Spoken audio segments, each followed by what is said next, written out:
Welcome to Invest Ed.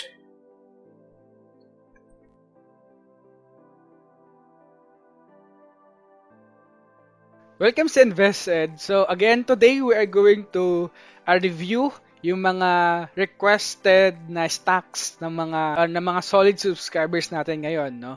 So ngayon, ang re-reviewin natin, galing ito kay Sir Angelito Ramos, no? So sabi dito Sir Angelito Ramos, Sir, paki-review rin ng DD or Double Dragon, sir. Parang ang laki ng upside base sa stock screener mo. Salamat. Okay, so today magre-response tayo sa request ni Sir Angelito Ramos, no? And ano ba yung insight natin kay Double Dragon? Okay? So guys, kung bago ka pa lang sa ating channel at first time mo itong makita ng ating screener, itong screener natin guys ay ginawa ko to, no, para sa mga baguhan sa pag-i-invest sa stock market. Ang layunin nitong channel natin at nitong screener natin, makatulong sa mga nag-uumpisa pa lang sa pag-invest sa stock market. Kung paano tayo mag-analyze ng fundamentals ng company. So now, yung nakikita dito nyo ngayon guys, ito yung top gainers, top losers, and most active trades ngayon sa PSEI, no? So ito ay automatic na, no, na sumasabay ito sa ating trades sa merkado, no? Okay, so konting walkthrough lang muna sa ating screener, no? Okay, so nandito tayo ngayon sa ating all stock summary. So napapansin nyo guys, nandito na yung summary ng mga stocks, all stocks, and nakakategorize na siya, no, by banking, commercial, and many more, no? Okay guys, so kung first time mong makita to, okay, so may video tayo nito, yung walkthrough nito, kung paano to gamitin, nasa dulo ng ating video, no? So please tapusin nyo ito guys, yung ating analysis, para malaman nyo kung paano ito ginagamit at paano to gamitin. And now, kung titignan natin dito guys, kung hindi ka pa nakaka-subscribe sa ating channel, guys, pindutin nyo lang tong like button, and ayan, nalalabas tong ating channel. Pag click nyo yan, dediretso to sa ating page, no, sa ating YouTube channel. Stocks by sectors or by industries, pipindutin nyo lang dito, no, kung anong gusto nyo, or dito na lang para mabilis nyo mahanap kung anong gusto nyong industries na gusto nyo pag-investan, no. Kung gusto nyo i-analyze by sectors yung mga companies, so nandito na rin yan, no. So currently may gumagamit sa atin ngayon ng ating screener na 15 people ngayon, no. So talagang nakikita natin na maraming gumagamit ngayon ng ating screener, no.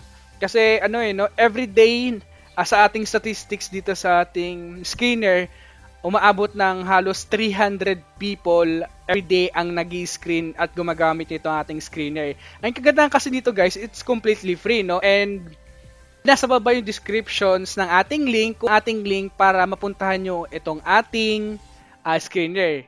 Pero syempre dapat tapusin nyo muna itong video kasi nandun sa dulo yung ating screener, no? Kung paano gamitin para maging equip kayo kung paano to ginagamit.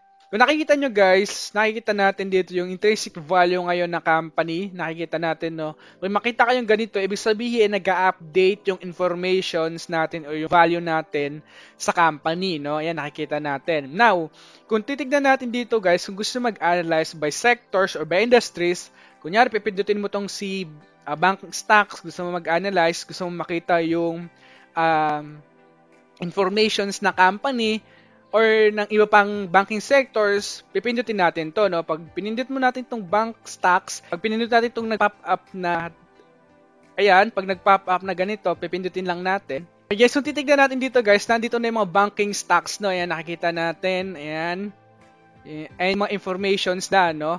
Okay? Nandito na rin yung free cash flow ng company the past 5 years, okay, and many more, no? Okay, so now, kung pupunta tayo dito kay research, okay, kung pupunta tayo dito guys sa research stocks, okay, so sa tab na to, research stock tab, okay, ngayon, ito yung lalabas, okay, dito naman sa research stock, dito tayo mag-a-analyze ng analyze ng company individually, no. So, kung gusto mong makita yung more fundamentals ng company, ano yung financial positions, ano yung positions ng foreign investors, ano yung position niya in technical na andito sa research stocks. Now, konting commercial lang. So, meron tayo dito guys, no, Lazada Hot Deals, no. Ito ay powered by Lazada. So, meron tayo diyan. Mag-shopping, click nyo lang to, no. Shop now, and then itong nagpa-pop up, click nyo lang, tapos diretso na kayo sa Lazada, okay? And kung gusto niyo naman ng mga investing book, ayan, nandito yung Intelligent Investors, Common Sense Investing, and Unshakable ni Tony Robbins. Okay, so in the near future, no, dalagdagan pa ito natin ng mga books na pwedeng ilagay dito para magamit yon, no. And yung mga best investing book, no, para magkaroon din kayo ng ibang informations sa pag-i-invest. Also, no, nandito na rin yung channel natin. Pag click natin ito, ayan, ito yung lalabas. Then, click lang natin para direct ulit tayo sa ating channel. Kung hindi ka pa nakaka-subscribe sa ating channel. Okay? Okay guys, so, let's start na tayo, no, sa ating pag-a-analyze quest ng ating masugid na mga subscribers. So, kung i-click natin tong ating research tax, ayan, pag click natin itong nagpop up dito pag click natin ito. Okay guys, kung titignan natin dito ngayon, yung company Double Dragon, nakikita natin dito yung PE ratio ng company, yung current PE ratio ng company nasa 3.52. Okay? And yung ating market PE ratio ngayon ay nasa 15.4.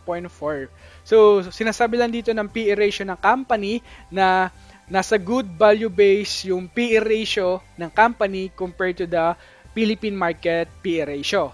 And now, kung titignan natin dito guys, ng time na ina-analyze natin itong company, yung kanyang last traded price ay nasa 15.20 pesos per share. Okay? And yung kanyang intrinsic value ngayon ay nasa 27.12 pesos per share, no? And yung ating margin of safety ay nasa 21.69 pesos per share.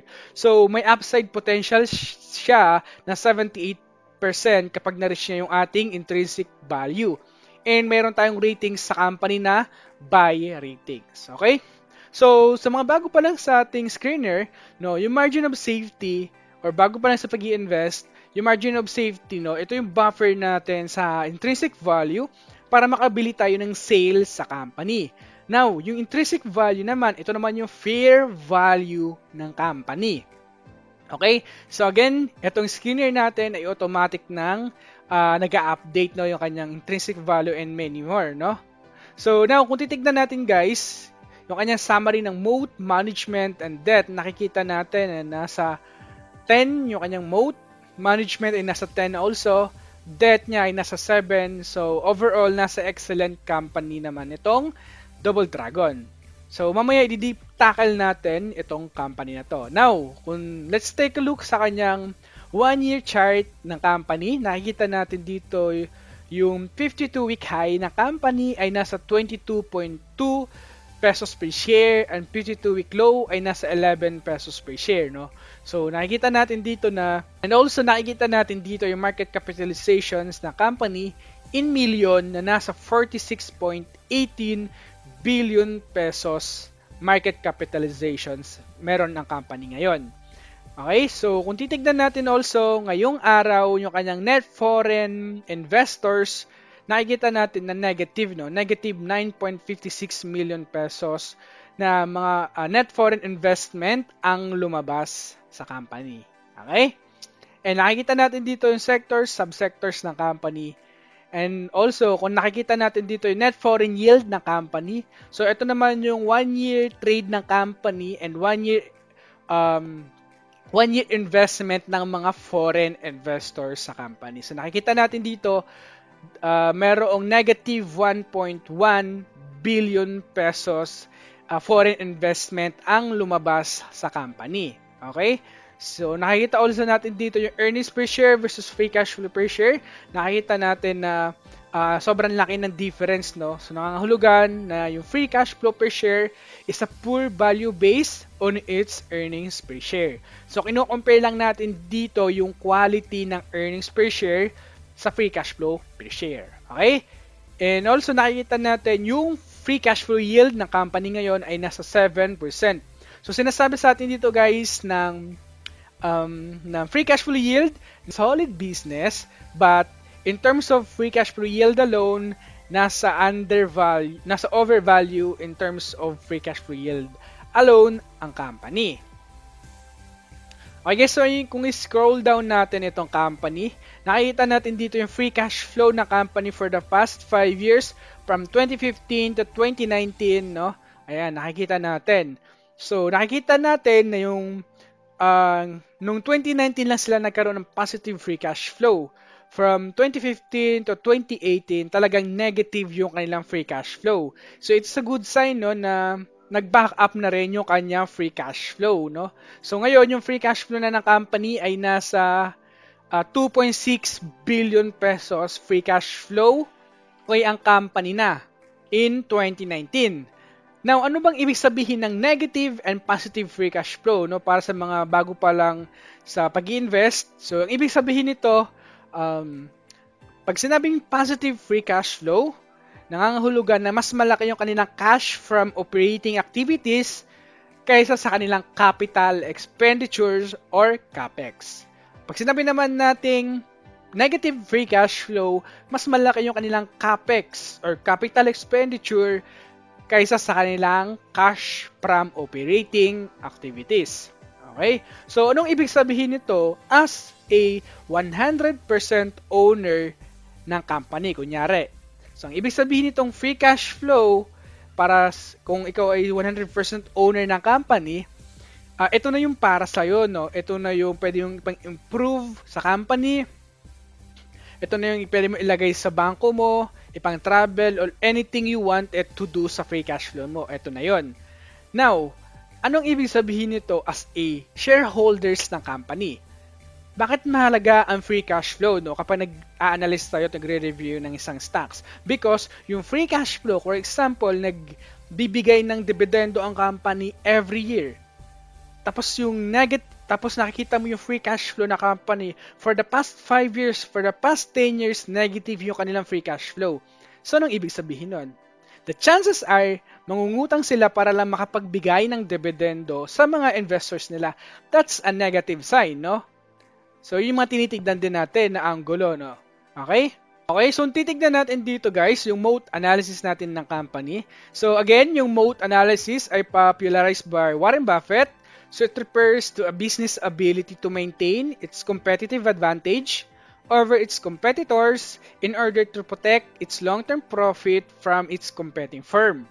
So, gusto natin makita dito sa pag-analyze ng moat analysis natin ay yung 4 categories na yan ay nasa 10% pataas. So, nakikita natin dito na yung earnings per share na company nasa 69% growth rate in 5 years, net income ay nasa 54% growth rate in 5 years, book value per share ay nasa 47% growth rate in 5 years.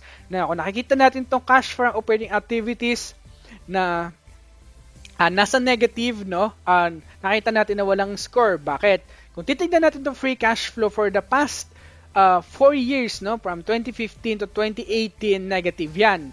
And now, nagkaroon na ng positive free cash flow. Kaya nakikita natin na meron ng free cash flow ang company in 2019 or meron ng positive na yung cash from operating activities ng 2019. So, ibig sabihin nun, nasa positive sign also itong cash from operating activities. Imagine mo, from 2015, yung kanilang cash from operating activities, negative, and now, in 2019, nasa positive side na ang company. That's a very good sign sa potential investors or investors nitong company. And kung titignan natin dito, guys, no, ibababa natin yung ating informations about sa management analysis. So, nandito yung ROIC and ROE ng company. So, kino-compare natin ito, no? So, sa mga bago pa lang, again, yung ROE, yung return on equity. So, mini-measures lang dito, no? Kung gaano kagaling yung management to handle others people's money. So, yung ROIC naman, yung return on invested capital, kung gaano ka-efficient ang company. So, gusto natin makita dito ay nasa 10% pataas yung kanilang ROIC and ROE, no? So, para ma-measures natin yung management quality ng company. So nakikita naman natin dito no na tumataas yung kanilang ROIC and ROE for the past 5 years.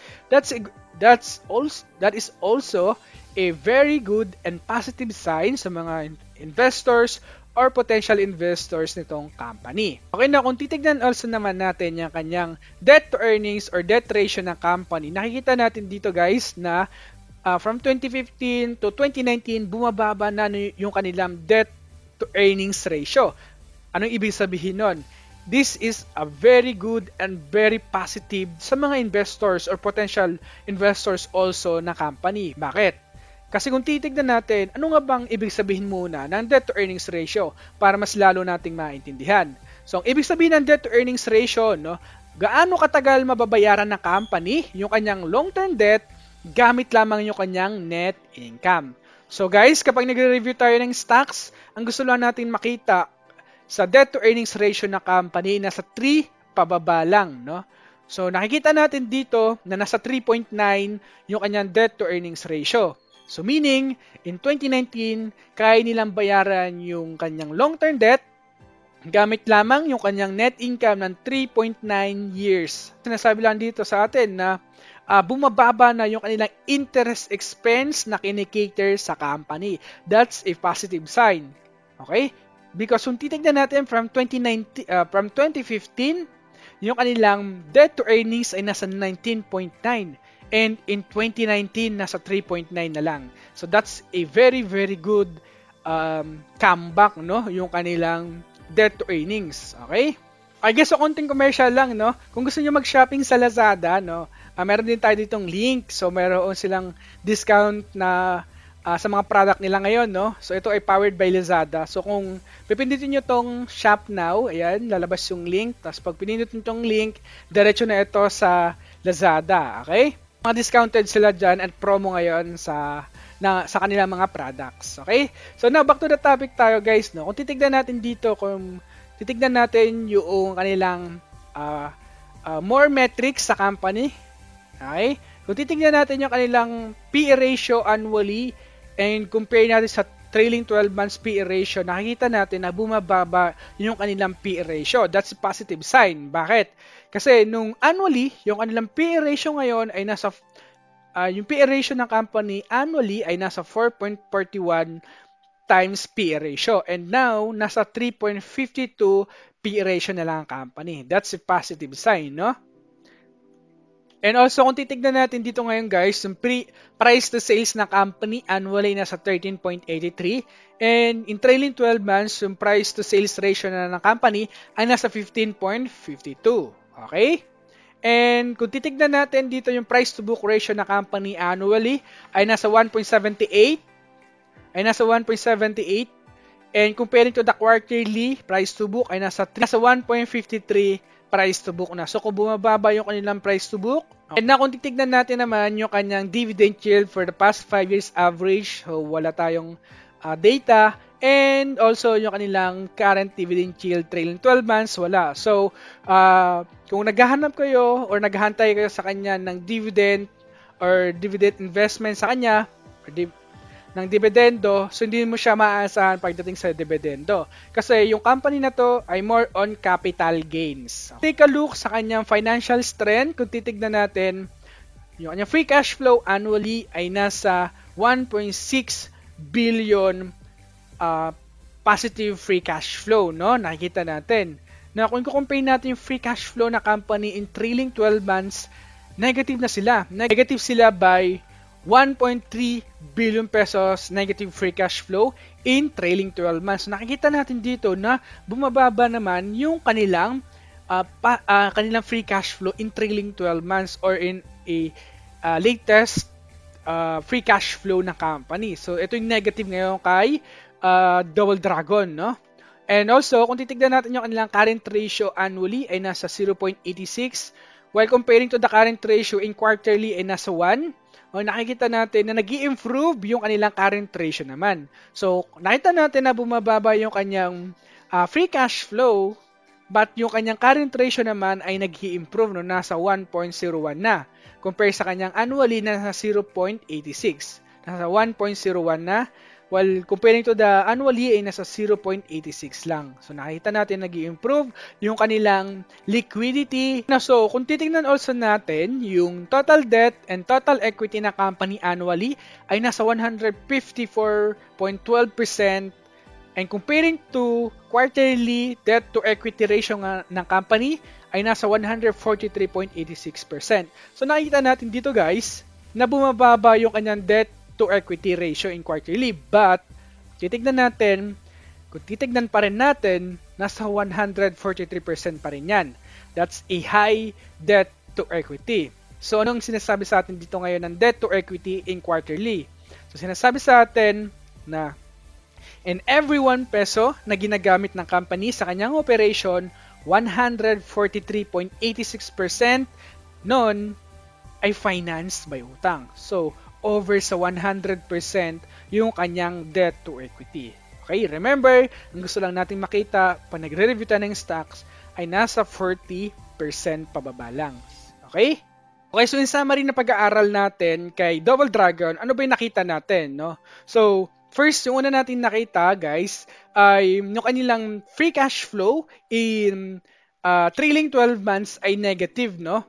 So, ang gagawin natin dito, guys, okay guys, so kung potential investors ka sa company or investors ka na company, ang susunod mo na gagawin, titignan mo yung development ng company in year to year, report nila, and also titignan mo yung quarter to quarter na report ng company para magkaroon ka ng matibay na pundasyon, no? At matibay na conclusion kung bakit nagkaroon ng ganyan na data ang company. Tama rin ng ating pag-aaral kay Double Dragon. So yung mga nakita natin, no, negative yung free cash flow na company in trailing 12 months.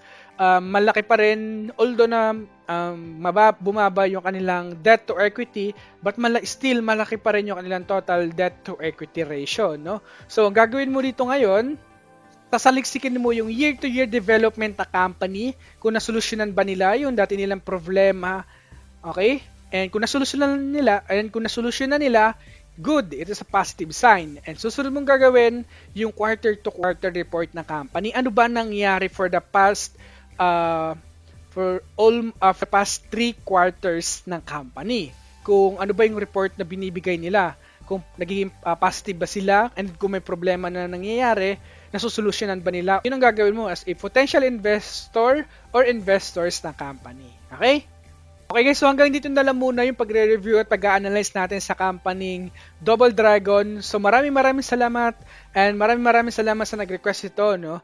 And as always guys, invest wisely and see you on the other side. Hello guys, maraming salamat sa panonood. Sana marami kayo natutunan sa video na to.